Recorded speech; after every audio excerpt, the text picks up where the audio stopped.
Okay, guys, this is like right at the end of the event. I mean, there's like 2 minutes left on the clock. If you don't know, there's like 10 hours. The runners have to. Here, let me full screen this. Yeah, the runners have like 10 hours to be all there, to get the best possible time they can, and then whoever gets the best time wins, right?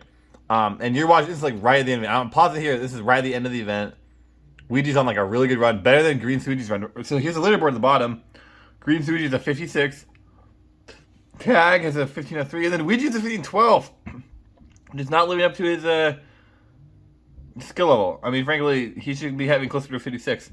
If you look at his splits, these are really good because he can save like 20 seconds at the end. I mean, this is a fantastic run. And his PB's a 53, so I mean, he should not be getting a 1512. It's like he's playing good, like he's getting good runs. But I mean, this is what ego is and what it does, and we'll continue to watch. This is the last run of the event. Like, certainly, you can hear the casters freaking out. Let's just wait and see what happens here at the bowl. Okay, everything's fine, but of course, wouldn't mean anything if you weren't able to get to the ultimate fire C cycle. Not quite yet. That's a mistake right there, and you can see he misses the dive because of the mistake. And it's over. I mean, he basically resets at this point. Yeah. I mean, guys, I'm not trying to dog him, the guy. He's good at the game, clearly. He's good at 16 star. I mean, it's undebatable. I mean, he gets good times. Like, 15-12 isn't even a bad time. I'm just saying that this is how ego plays. This is the reality of it. Like, when you optimize your gameplay for your ego, you get a different set of results than when you optimize it more for what's really optimal. Because what you think is optimal isn't what the game thinks is optimal. And like game, I'm talking about like reality, man. That's playing for ego right there. Just a little heads up on that. And guys, again, I'm not trying to dog on the guy. I literally lived this. I lived this for like 4 years. So it's like, when I say that, it comes from a place of understanding. And it comes from a place of like, oh, I've been there. I've done that. So that's why I say when it was clear to me that it was my ego, and if I played instead for what the game wants is optimal, it's natural gameplay, man, things started exploding for me. I was no longer that guy that wasn't getting decent runs in events. I was the one getting the good runs, like the God runs. People are like, what's going on? All right, make sure to like, subscribe, comment, join my Patreon group. You want to actualize your gameplay authentically? Join my Patreon group. Maybe you're not even a gamer. And you just want to get better at life, join my Patreon group, okay? It's game changing. Alright, have a good day, guys. What's poppin', gamers? Yo, what's slapping, dude? Look, you guys rock, okay? That's just awesome, and make sure to subscribe right now. It's gonna change your life. It's gonna upgrade you into an alpha gamer. There's nowhere else on the planet that you can do that. Isn't that cool? Also, join my Patreon if you want to win. You want to complete your mission in the world. Make sure to join the Patreon movement, okay? And it's going straight up in price real soon. I guess I've been watching this 16-star tournament. Frankly, we need to rebrand what a speedrun tournament is. Let's stop doing a bracket 1v1 best 2 out of 3. That doesn't make sense, guys. It's a speedrun. Just stop doing that. If you're doing that, if you're running tournaments like that, just quit it. And yeah, I'm directly speaking to Link the Past Click right now. You guys suck. Frankly, y'all are lame. And I heard what you did to my boy G Cub. That's just lame of you guys. So you can get it, all right? But fix your tournaments. Start running one of these tournaments and stop running your lame bracket 2 out of 3. Come on, that works for like Smash or like other games. Not for speedrunning, guys. They don't speedrun. That's the problem with Link the Past Click, guys. They don't even speedrun. They don't know how to run a tournament. It's just the truth of the gamers.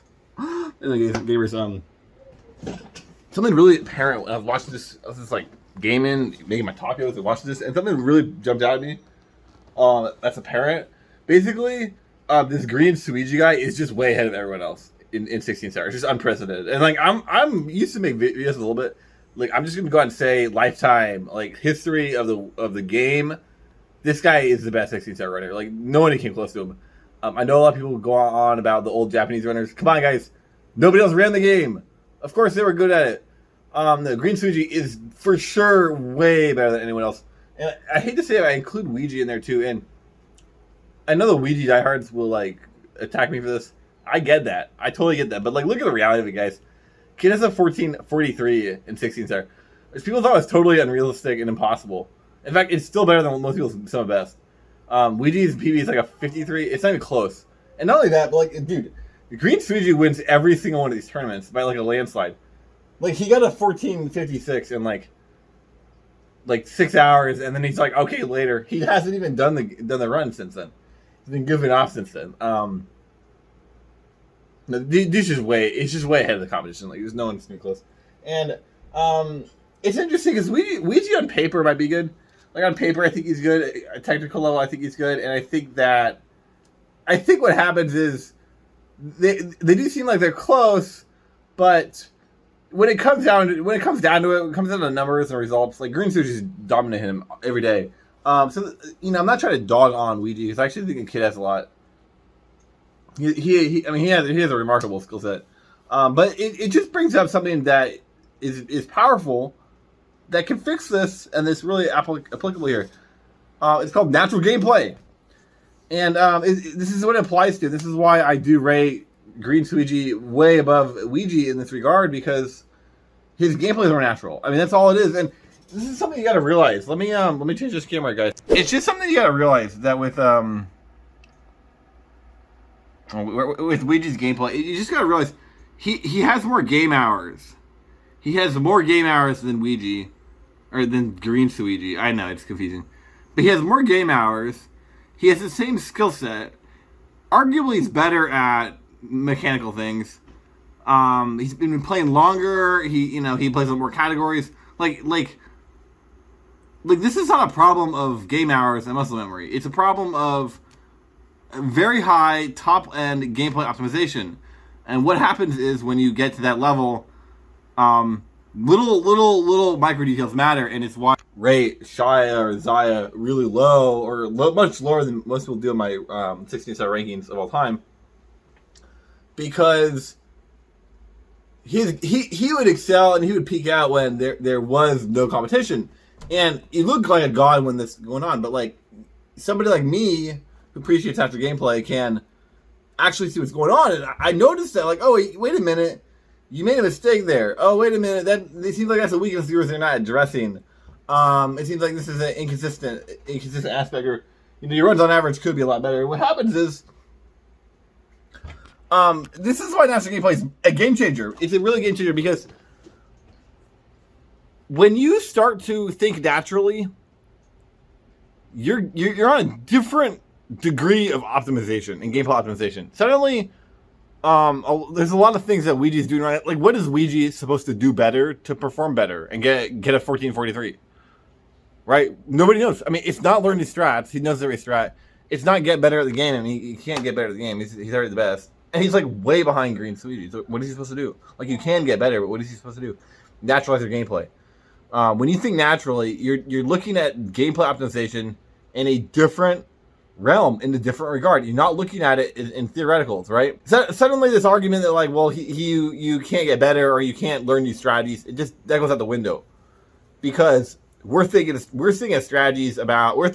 strategies based on what's happening and not what you theoretically could do, or not all these like bogus theoreticals that just piss me off, gamers. All they do is piss me off. I hate seeing them, gamers. So let's think about that. Let's think about it for a minute. Okay, guys, my phone is about to die of battery. Let's nail this. So, what is natural gameplay? We're looking at gameplay optimization purely through what's happening, reality, what happens, right? Purely through that, which means there's no theoretical component anymore. So when you choke, it's not that you could have done better and you almost got it and you get it next time and you have a lot of potential, because those are all theoretical components, so they're gone. Like we just don't even they don't exist.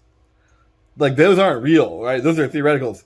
In the natural world, like those aren't real, so they're gone. But then what is a choke? A choke is the strategy. Like that actually is your strategy, because that's what natural means. Do you see what I mean? That's what natural is. That's what natural actually means. That is the strategy. Like look at evolution and species. When they do something that seems like it doesn't make sense, but it actually gives them an evolutionary advantage, and their offspring continue. Yeah, that thing that they're doing that doesn't make any sense. That is the strategy. Like sloths, how a sloth doesn't move and has no it's useless pretty much. No, that is the strategy. It's the same thing with a choke. That is your strategy. And that's the problem, and that's why it's not natural, and that's an issue, right? But this only exists when you think naturally. Like when natural gameplay is how you operate, is how you function. This only exists then, and this is why natural gameplay is so powerful. And as it continues to talk, you're going to see how we get deeper into gameplay optimization. And suddenly, Ouija it does have a lot of holes that you can fix, you can patch up. So now that we've established choking isn't really a thing, like your strategy sucks. Let's look at value. So in the natural world, if what is value in the natural world, right? Being able to do something actively, being able to make something happen. So strategies that you can make happen actually have a lot of value. They're better. They're more natural. They're more optimal. It's not about speed anymore. From a theoretical perspective, it's about speed from a natural perspective. And speed from a natural perspective is about what you can do, what you can get done, or what you're getting done, right? So if you have a strategy that's like really easy to do, you can do it 100% of the time, versus a strategy that's you can only do 80% of the time, and they're kind of like questionable which one's faster theoretically. Well, arguably the natural strategy is better. I mean, the more natural strategy is the one that's 100% of the time, and therefore it's faster. Therefore it's more optimal. But that's the same thing. It's faster. It's a speed run. It's the same thing, right?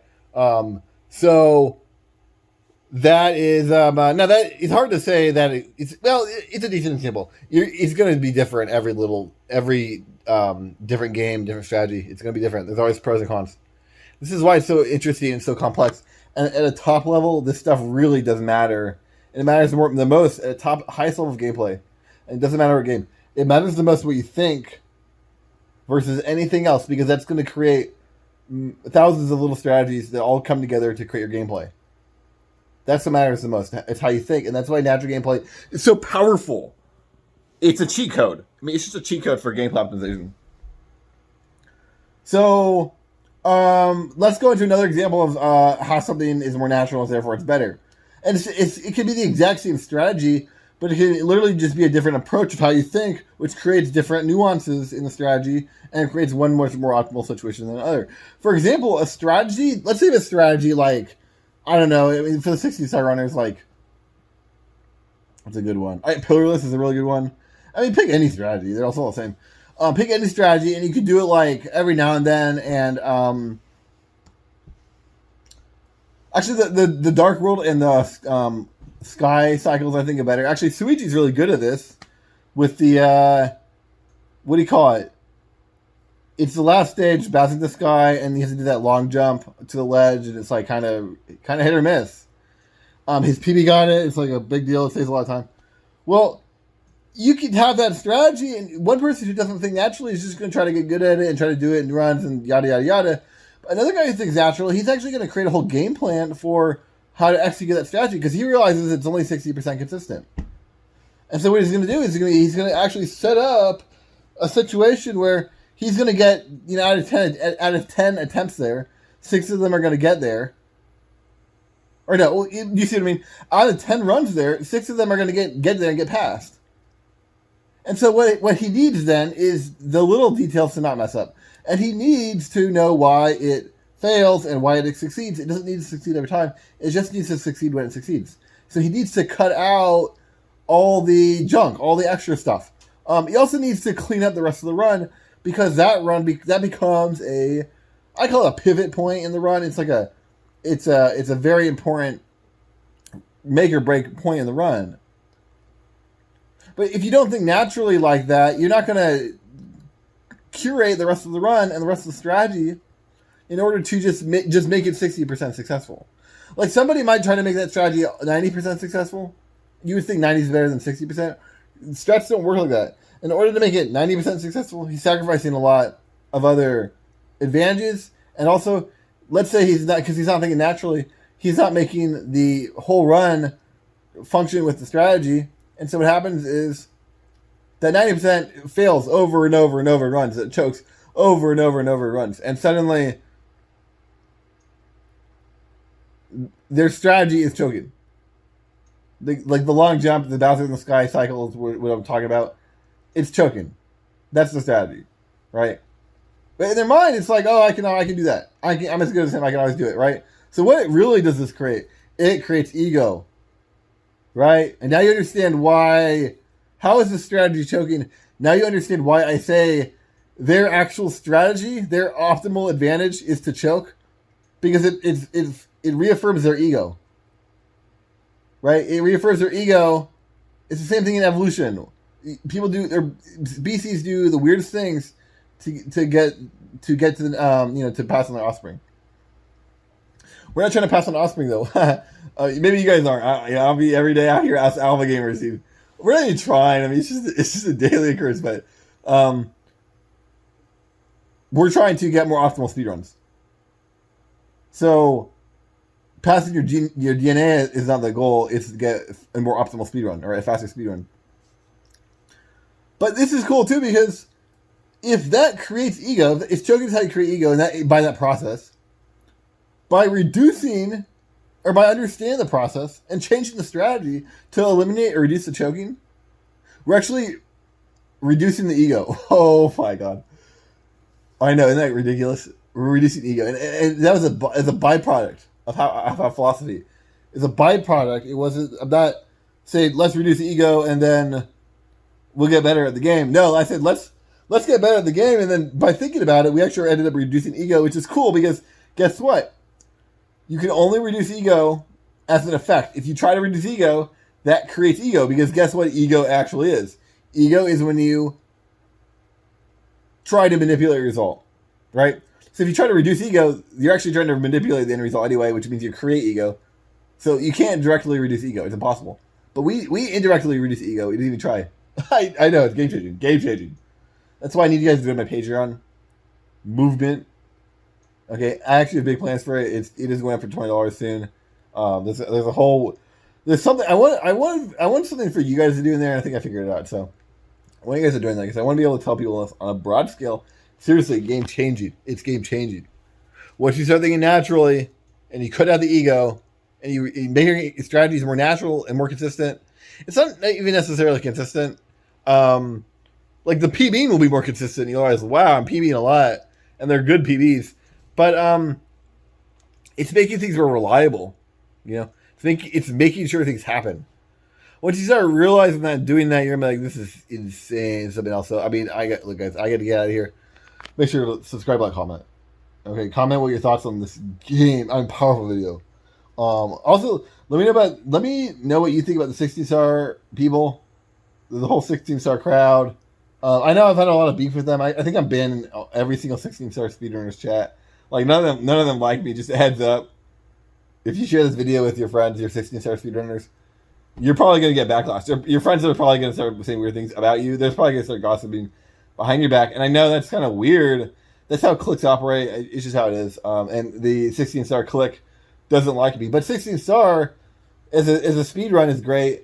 Mario 64 as a speed run is great. I mean, let's separate the clique from the speed run, right? So that's how I'm just addressing the material, the players, and whatnot.